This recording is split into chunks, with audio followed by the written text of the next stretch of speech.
Lexus has a reputation for reliability that is mostly deserved. Mostly. The brand launched in 1989 with one mandate: build something that embarrasses Mercedes-Benz on quality while costing less. The LS400 did exactly that. Consumer Reports and J.D. Power treated it as an anomaly for years because nothing out of Japan was supposed to compete with German luxury at that level.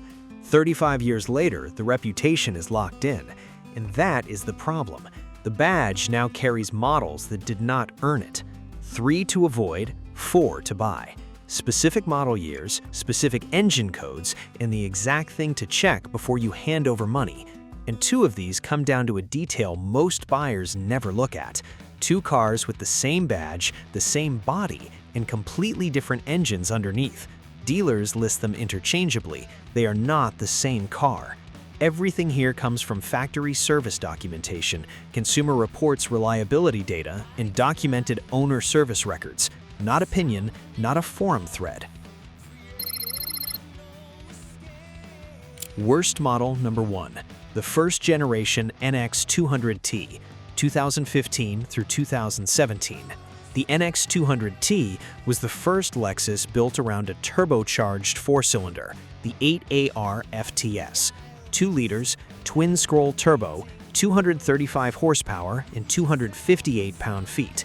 Lexus needed an answer to the BMW X3 and the Mercedes GLC, and they needed it fast. This was the first turbocharged gasoline engine the brand had ever built, and it went from program to showroom quickly. The result? Documented carbon buildup on the intake valves, showing up on some examples as early as 30 to 60,000 miles. Here is the part nobody explains correctly. The 8AR FTS runs Toyota's D4ST system, which uses direct injection and port injection together. The port injectors were added specifically to spray fuel across the back of the intake valves and wash them clean. That is the whole reason they're there. It helps. It does not solve it. Carbon still forms, mostly from oil vapor coming through the PCV system, which the port injectors never touch. It just forms slower than it would on an engine with no port injection at all. Club Lexus documentation and independent shop reports confirm high-mileage NX200T engines needing walnut blasting to clear it. That service runs $400 to $700. What to do about it? On any NX200T over 80,000 miles, ask for the service history and look specifically for a walnut blast. If it has never been done, that is not a deal breaker. It's $400 to $700 you should be taking off the asking price. The NX300 from 2018 forward runs an updated calibration of the same system. Carbon still forms because it forms on every gasoline direct injection engine ever built. It just doesn't reach the point of complaint as quickly. Worst model number 2. The second generation IS250, 2006 through 2013. The IS250 runs the 4GR FSE, 2.5-liter V6, 204 horsepower. Documented issues include carbon buildup on the intake valves and oil consumption at higher mileage. Now, here is the detail that actually matters, and it is the reason the IS250 is on this list, while the IS350 is on the good list later in this video. The IS250 uses Toyota's D4 injection system, direct injection only. 1 injector per cylinder spraying straight into the combustion chamber.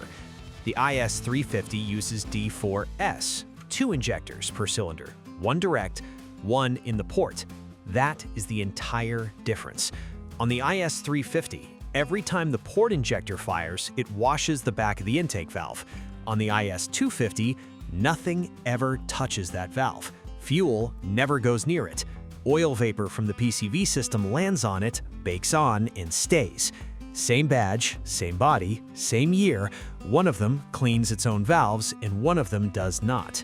And they get listed interchangeably.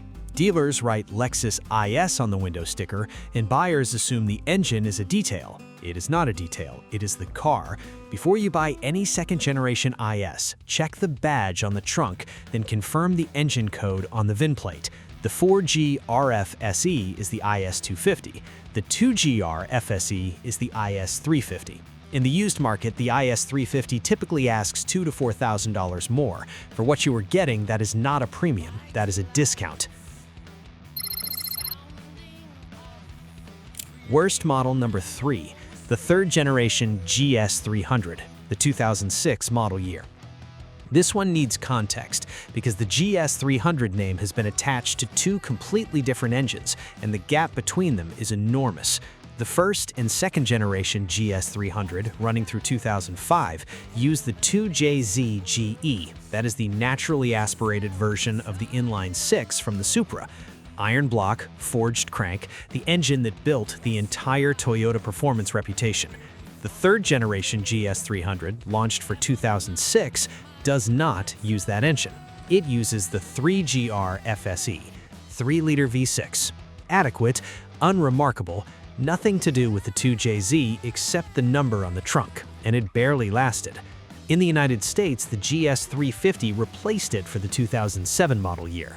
So the third generation GS300 is essentially a one-year car here, sitting in listings right next to second generation cars that do have the inline-six. If you go searching for a GS300 because you heard it has the Super engine and you buy a 2006 car, you did not get the Super engine. The 3GR FSE does not have a catastrophic failure mode. It is not a bad engine. It is on this list on value, not on failure, because a third-generation GS350 with the 2GR FSE costs $3,000 to $5,000 more, and the 2GR is a better engine by a wide margin, with a 20-year record behind it. If you were buying a third-generation GS, spend the extra money, get the 2GR. Best model number 1, the LS400 and the LS430, 1990 through 2006. The LS400 is the car that launched the brand, and the 1UZ FE V8 underneath it is one of the most respected naturally aspirated V8s ever put in a production car. Overbuilt for its output, documented past 300,000 miles without the engine being opened. The LS430 that replaced it in 2001 runs the 3UZ FE, a larger, more refined version of the same architecture. It carried above-average reliability ratings through its production run, and it has held that reputation in the used market ever since. Two things to check, and the first one is the one that kills these cars, the timing belt. Both engines use one. Factory interval is 90,000 miles or roughly 7 years, whichever comes first. Here is why that interval is not a suggestion. The 3UZ FE in the LS430 is an interference engine. If the belt lets go, the pistons meet the valves and the engine is finished. On a car worth $6,000 or $8,000, that is the end of the car. On the LS400, it depends on the year, and the sources genuinely disagree about where the line falls. The early cars are usually described as non-interference. The later ones, particularly the VVTi engines, are not. If you are shopping one and you cannot confirm which side of that line your specific car sits on, assume the expensive answer and act accordingly. Most of these belts fail because a water pump or an idler pulley seizes, not because the belt itself wore out. So the belt alone is not the service. The belt, the water pump, the tensioner, and both idlers, all at once. If the seller cannot produce a receipt for that work, budget for it immediately and take it off the price. Second, the air suspension on the LS430. Those bags are now over 20 years old. Failure is common, and the dealer repair is expensive. The aftermarket coilover conversion runs $800 to $1,500 and eliminates the problem permanently. Best model number 2, the GX470, 2003 through 2009, Land Cruiser Prado platform. The 2UZ FE V8, a real 2-speed transfer case with low range and a locking center differential.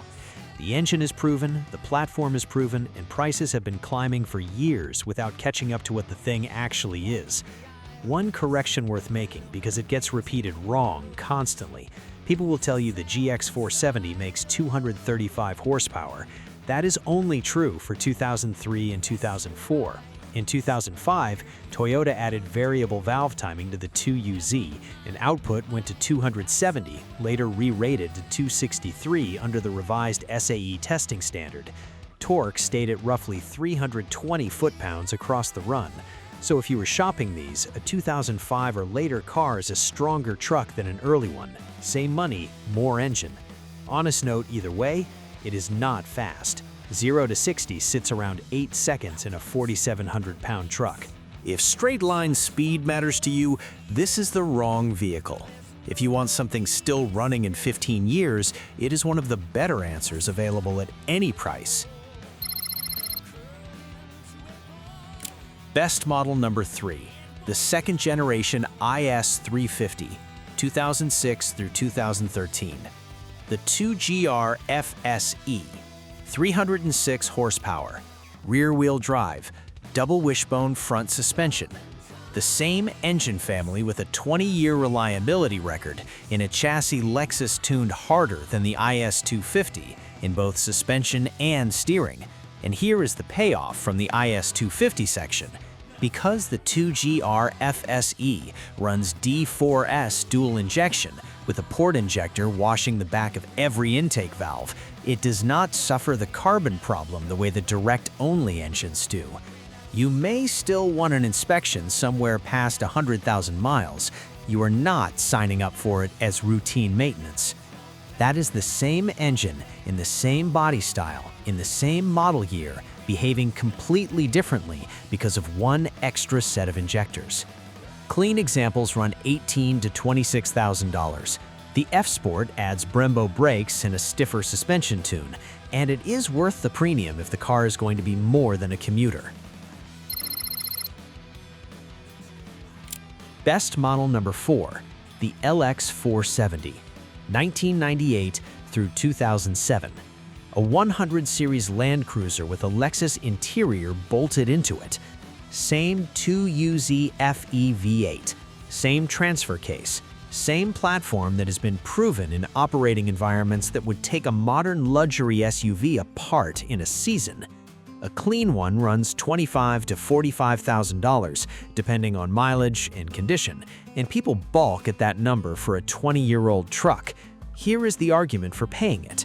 Toyota does not currently sell a new body-on-frame V8 Land Cruiser in the United States. The LX600 that occupies that space runs a twin-turbo V6.